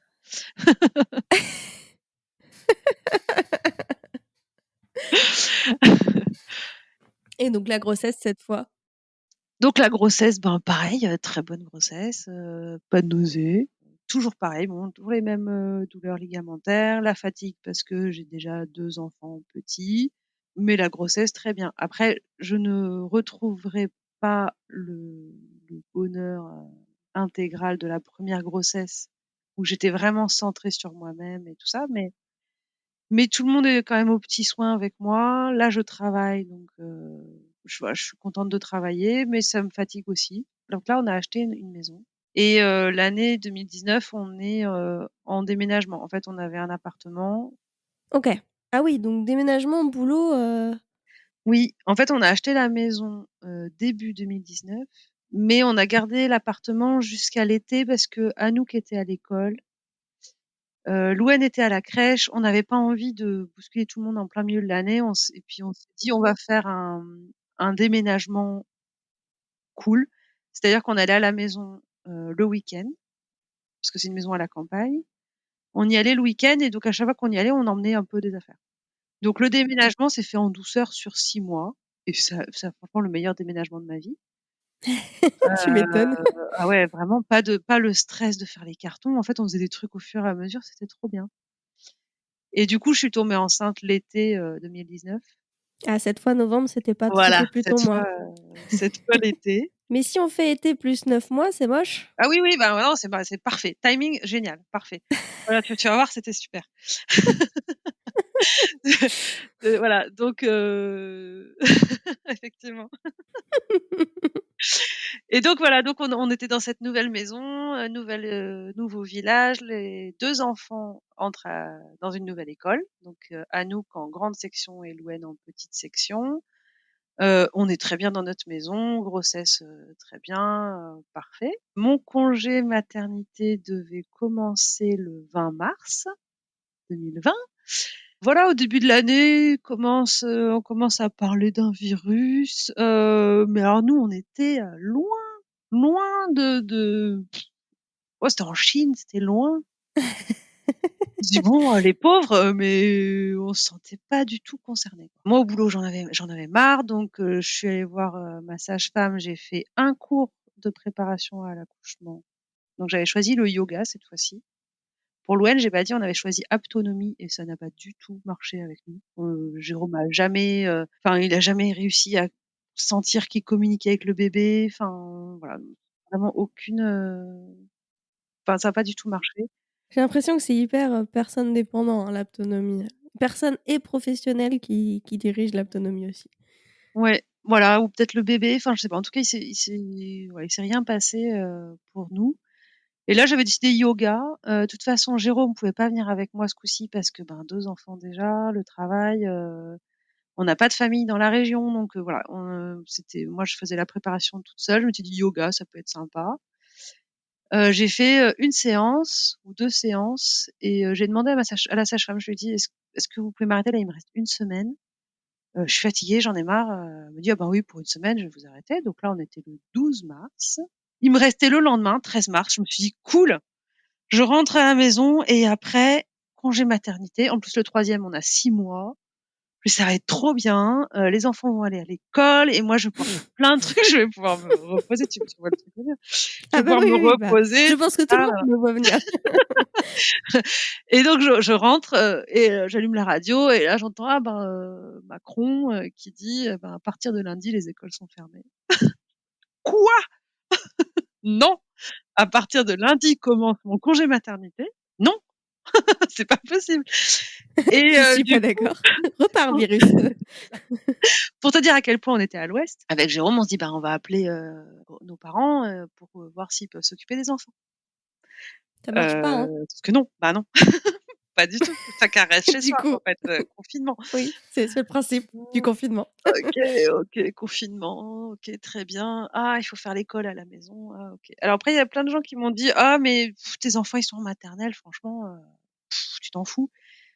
Mais moi, je me suis dit: «Ben, Louane, il est en petite section. Bon, il faut quand même pas qu'il perde le fil de l'école, quoi». Et puis Anouk était en grande section et ça se passait bien, elle aimait bien, elle était curieuse, elle avait envie. Je me suis dit: «Faut pas qu'elle perde ça non plus. Faut pas qu'elle se démotive, qu'elle perde, là, ce qu'elle a commencé à intégrer, quoi». Donc on a fait l'école à la maison. Avec Anouk, ça s'est très, très bien passé. En 2 heures, le programme de la journée, il était fait et voilà. Et par contre, Louane, je pense que, ben, plus petit, je crois qu'il a pas compris que d'un coup, ben, c'est les parents qui faisaient l'école et pas sa maîtresse et qu'est-ce que c'est et pourquoi et bon. Donc c'est pas très grave. On a quand même réussi à faire quelques trucs, mais voilà après. Ouais, Anouk, l'école à la maison, très bien. En 2 heures, le programme, il était fait. Louane, ça a été plus compliqué, mais voilà, ça s'est fait quand même. En fait, au début, Jérôme avait dit: «Je vais travailler à mi-temps parce que, c'est pas possible, de travailler plus avec 2 enfants à la maison, leur faire l'école, ma femme qui est enceinte». Moi, j'étais quand même enceinte de 7 mois, donc j'étais fatiguée et en fait, au bout d'un moment en fait, on pouvait avoir un congé pour garde d'enfant. Il y a un des 2 parents qui pouvait avoir le congé pour garde d'enfant et comme moi, j'étais en congé maternité, Jérôme a pu prendre le congé pour garde d'enfant et là, trop bien. Pendant un mois et demi peut-être, voilà, on était, en fait, on était tous les 2 sans travailler avec les enfants, donc bon, c'était pas le congé maternité, que j'avais rêvé d'avoir, mais on avait le jardin. La chance, d'avoir, la maison avec le jardin à ce moment-là, parce qu'avant on était en appartement, sans balcon, sans rien, voilà. J'ai beaucoup pensé aux gens qui étaient en appartement et qui n'avaient pas la chance d'avoir une maison et un jardin. Il a fait hyper beau, donc c'était quand même une période sympa. Moi, il y a que moi qui sortais de la maison parce que j'avais mes rendez-vous. Les rendez-vous sage-femme pour la préparation à la naissance ont été annulés, sauf que bébé étant en transverse, encore une fois, la sage-femme m'avait proposé des séances d'acupuncture pour essayer de le retourner. Donc je la voyais quand même une fois par semaine et j'en Ils se sont profitais pour donné faire le les mot, hein. courses avec mon attestation. Oui, oui. Il paraît que c'est hyper rare qu'un bébé soit Ah en ouais? transverse. Alors 2, je te raconte même pas, mais oui, je sais pas, mais apparemment, il paraît qu'ils avaient une piscine. Je leur avais fait une piscine et que du coup, ils avaient beaucoup, beaucoup de place et que donc ils pouvaient se tourner, tant qu'ils voulaient. Mais ouais, du coup, je faisais une fois par semaine les séances d'acupuncture, donc j'en profitais pour faire les courses avec mes attestations. Donc il y a que moi qui sortais de la maison et je me souviens que la sage-femme, elle m'avait donné un masque. Au début, personne mettait le masque et quand j'allais faire mes courses, je portais le masque on était, enfin, c'était très rare d'avoir des gens qui avaient le Mmh. masque dans le magasin. Moi, en fait, tu l'impression que Ouais, tout au le monde tout te début, regarde avec ton c'était masque. Au tout début, oui, et ma mère, elle me disait: «Ben oui, parce qu'en fait, dans la tête des gens, soit tu es malade, soit tu l'as piqué à un soignant». Parce qu'il y avait pénurie de masques. Donc bon, c'est pas très confortable, quoi. Mais après, comme j'étais enceinte de 8 mois, bon, je pense que, voilà, les gens, ils pouvaient quand même comprendre, que j'ai un masque.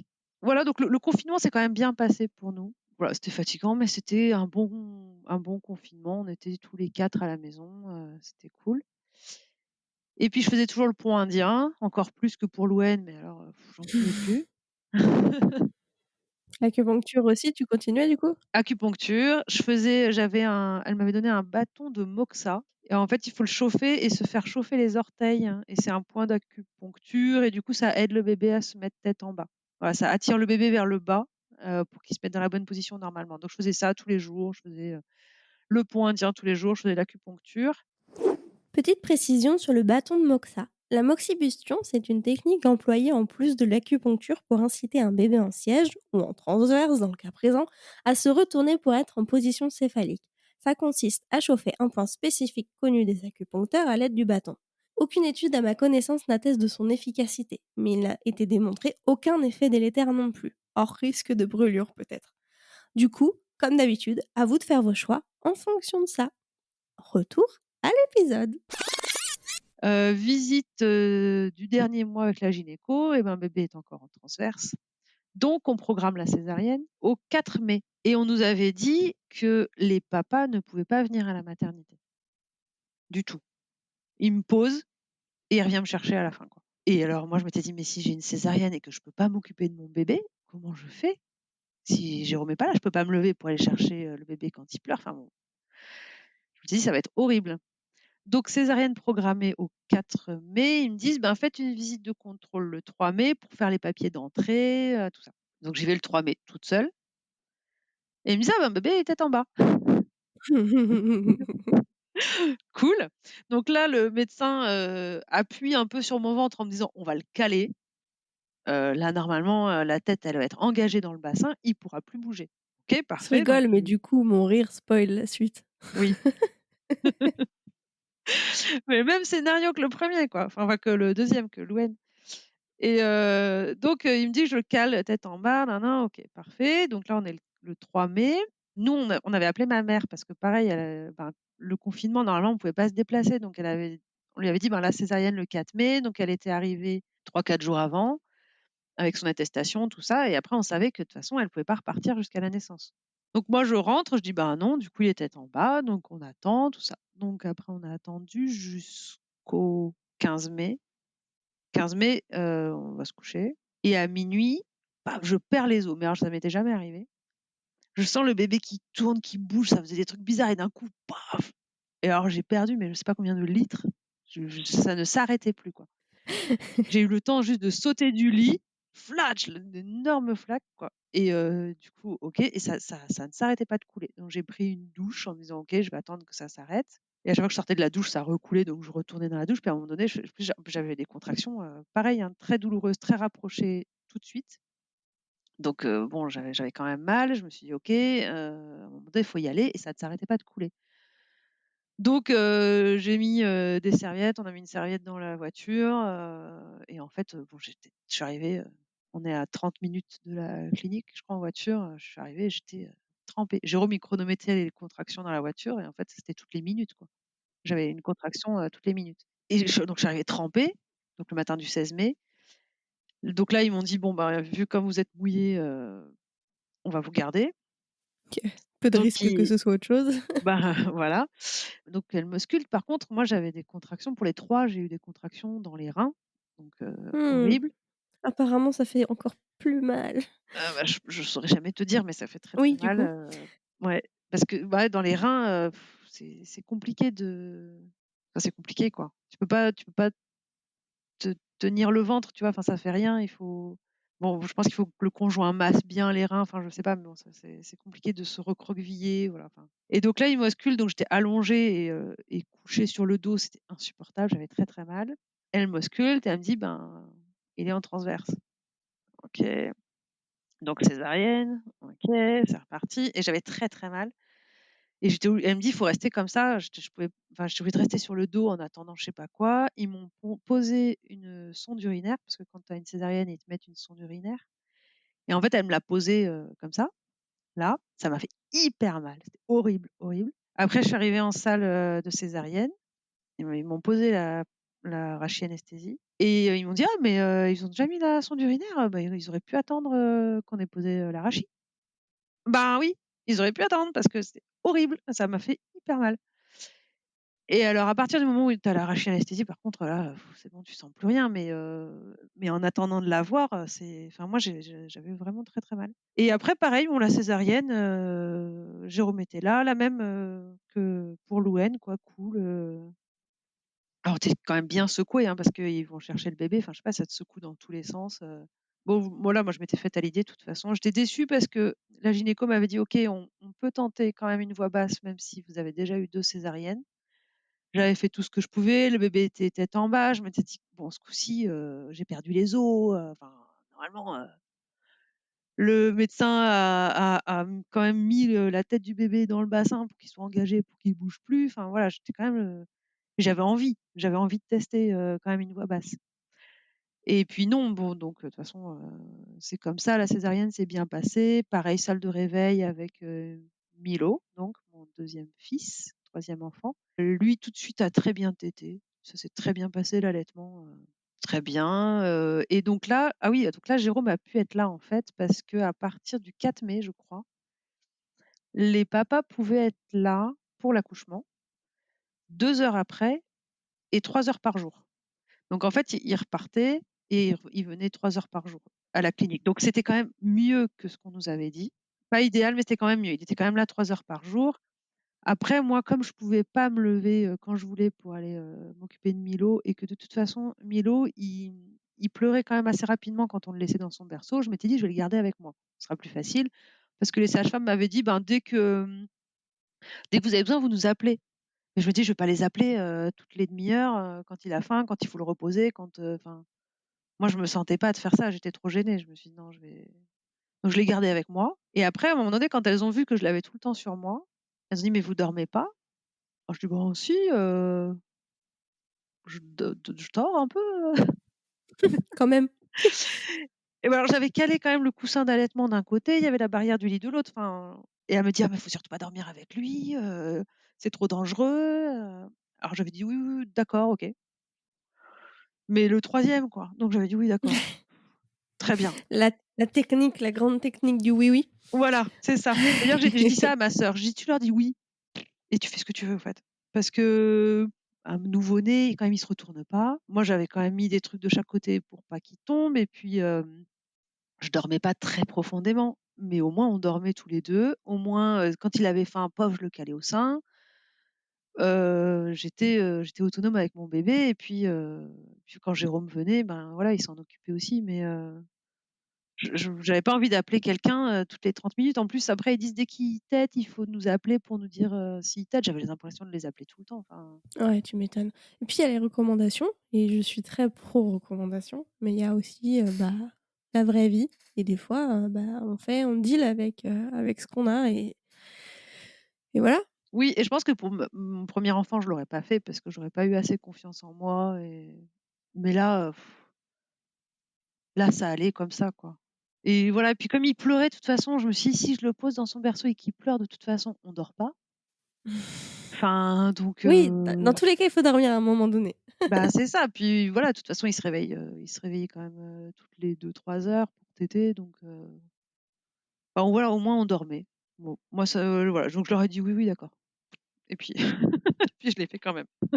Et là, cette fois, allaitement ou biberon? Enfin, Cette fois, allaitement au sein ou au biberon? allaitement au sein qui s'est très bien passé tout de suite, là, ouais, j'ai même pas vu une conseillère en lactation. Ouais, ça roulait. Ça roulait très bien, Milo a adoré téter, je l'ai allaité 2 ans. C'est drôle, tu as doublé à chaque fois. Ouais, c'est vrai, ouais et là, c'est moi, j'ai dit: «Bon, j'en ai un peu marre», voilà, je voulais arriver aux 2 ans et le jour de son anniversaire, j'ai dit: «Là, maintenant, on va s'arrêter», mais lui, il adorait ça, quoi, c'était vraiment, mais voilà, à un moment donné, j'ai dit: «C'est bon», bon, je l'allaitais plus que le soir. Du coup, là, je lui ai dit: «Écoute, là, on va s'arrêter». J'ai eu un peu peur parce qu'il aimait tellement ça que je me suis dit: «Bon, je sais pas comment ça va se passer» et en fait, il a réclamé, 1 ou 2 fois et voilà, c'était fini. Donc là, aujourd'hui, 12, octobre 2022, si je calcule bien et je suis désolée si je fais une erreur, tu as Anouk qui a 8 ans, Oui, Louane qui a 6 ans oui, et Milo qui devrait, pas trop tarder à avoir 3 ans. qui a 2 ans et demi, du coup, Ah oui. bah oui, du coup, il est un peu plus jeune que ma fille, donc il a ouais, d'accord, Oui, il a moins de OK. Bah, tu vois, j'avais dit que je me tromperais à un moment donné. mais c'est pas mal, c'est pas mal. J'ai j'ai réussi à me tromper sur le dernier, le plus proche, le plus facile à calculer quand même, hein. Trop de concentration sur les 2 premiers, voilà. C'est ça. Mais tu connais le podcast, tu sais que, c'est très souvent qu'on a des interviews de jeunes mamans et que j'adore aussi, hein. Mais là, du coup, j'aimerais bien profiter du fait que tu sois là, même si je sais que le timing est serré. Faut que tu nous racontes ce que c'est la vie avec, 3 enfants, plutôt rapprochés et avec 8 ans d'expérience en tant que maman. Alors c'est chaud. Chez nous, en tout cas, le troisième, il suit le mouvement. Il est cool. Voilà, moi j'ai eu quand même des bébés très cool jusqu'à ce qu'ils aient 2 ans. Milo, il a 2 ans et demi, il est cool. Il dit non, mais il fait quand même. Ah ça, OK. c'est cool. Donc dis Je non te tant que tu veux, c'est pas grave. je t'informe Il mère, c'est mais ça, bon quand même. je dis non, mais OK, je fais quand même. Bon, alors très bien. Il sourit tout le temps, il rigole tout le temps, il fait pas de crise, il boude des fois. Bon, vraiment cool. Après c'est sport parce que, ben, Anouk elle commence à être grande, 8 ans, donc il y a des trucs qu'elle commence à faire seule. Louane 6 ans, je pense que là cette année ça va commencer, mais 6 ans c'est encore petit. Donc il faut quand même être là, avec eux quoi, tout le temps et il y a l'organisation, l'école, les activités, périscolaires. Nous on travaille tous les 2, les repas, voilà, donc c'est quand même beaucoup de travail. Moi j'adore que les enfants grandissent parce qu'ils deviennent plus autonomes. Et c'est cool. Pour nous, c'est quand même beaucoup d'organisation. Moi, ça fait 1 an à peu près que je fais du batch cooking. Donc je suis à 80 donc je travaille pas le mercredi, mais je mets mes enfants au centre aéré.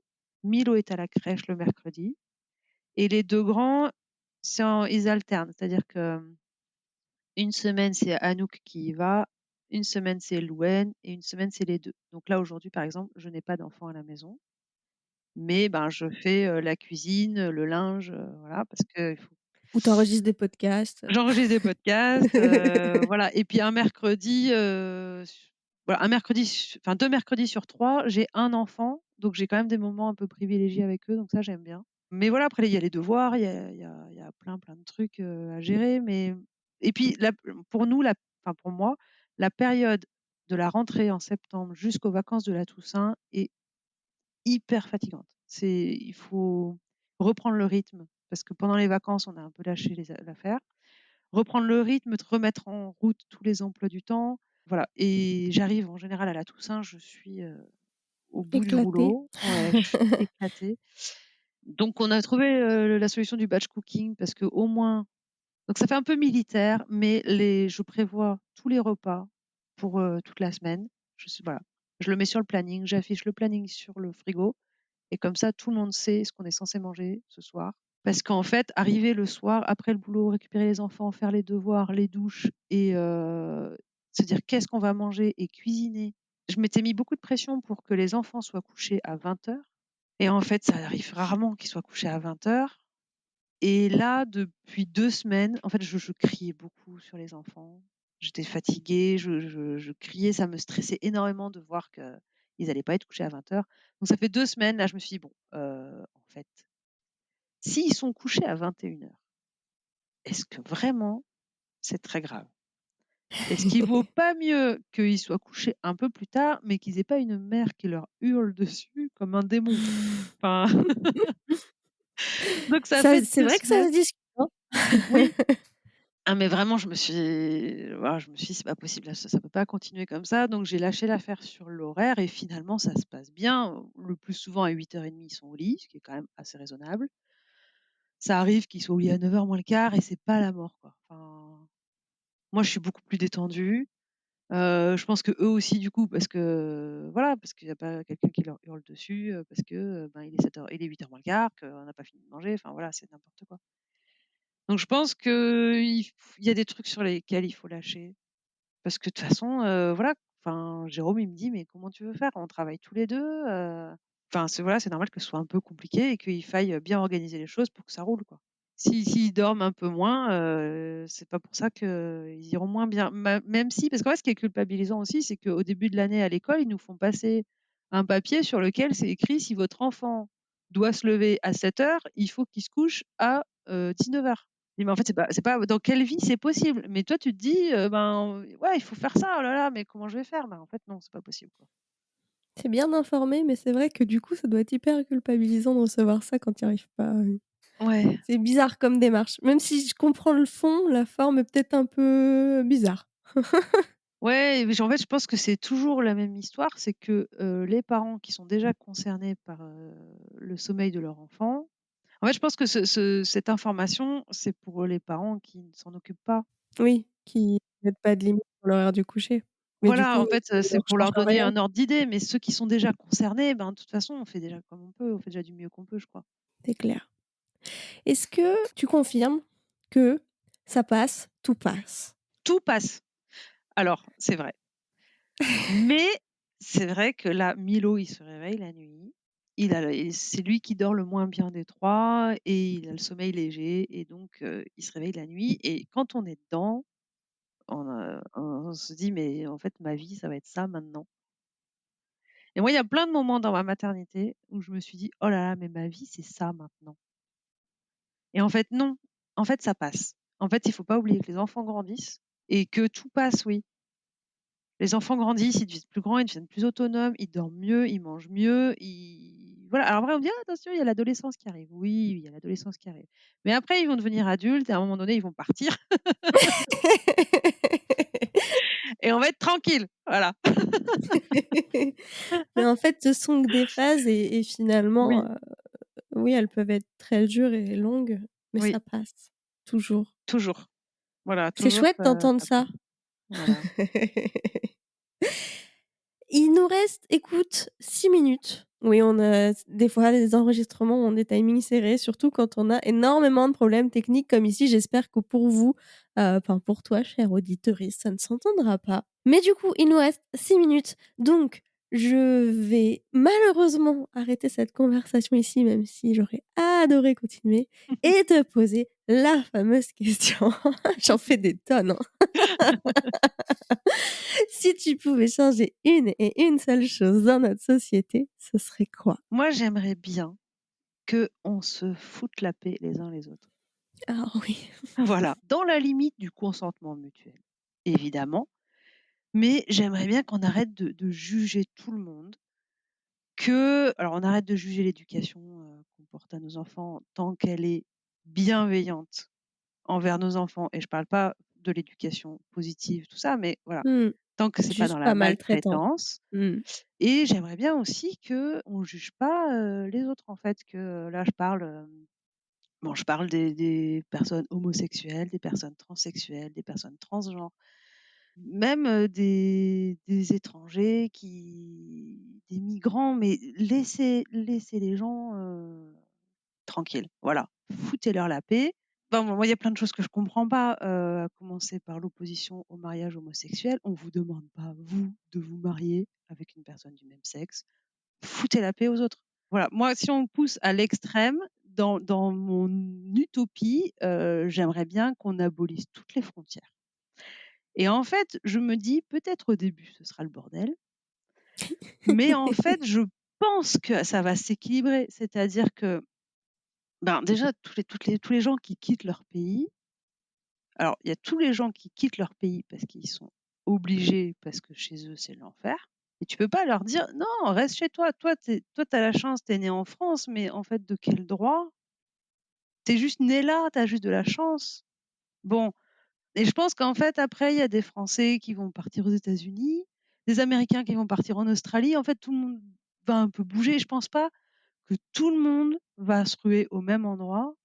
Enfin, moi, ça, c'est mon utopie, quoi. Plus de frontières et laisser les gens, aller là où ils peuvent, en fait, parce que je pense que la plupart des gens qui quittent leur pays, c'est de force majeure, quoi.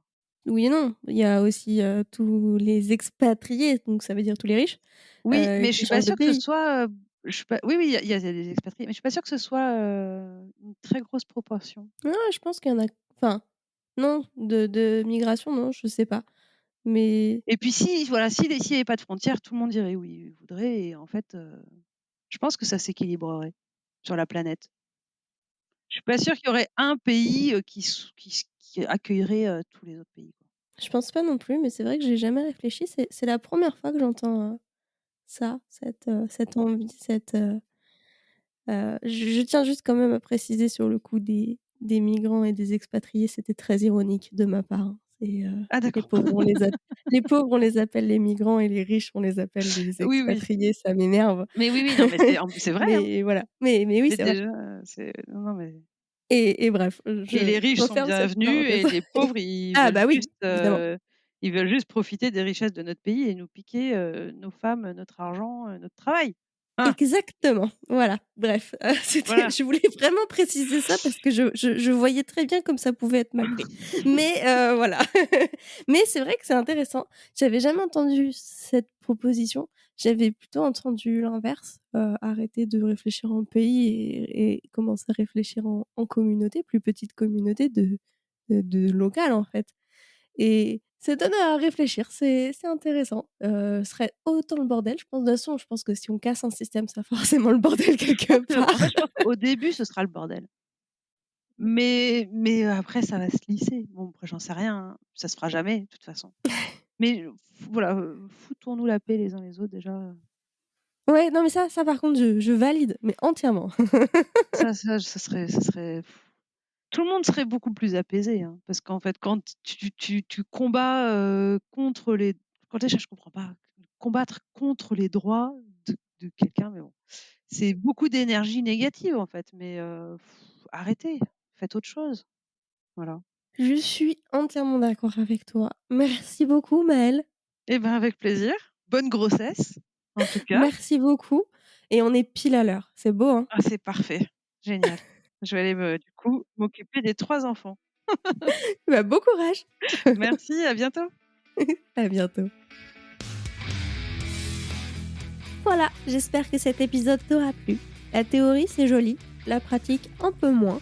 Et je ne sais pas pour toi, mais en termes d'éducation, je trouve que 2 ans, c'est vraiment un âge charnière où les principes sont malmenés, voire remis en question. Ce qui n'est pas plus mal d'ailleurs sur le principe, même si c'est chaud.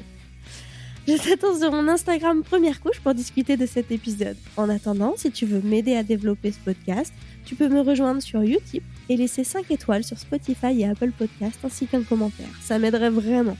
Mais surtout, tu peux partager cet épisode autour de toi pour que, peut-être, il puisse aider une personne de plus. Sur ce, à très vite!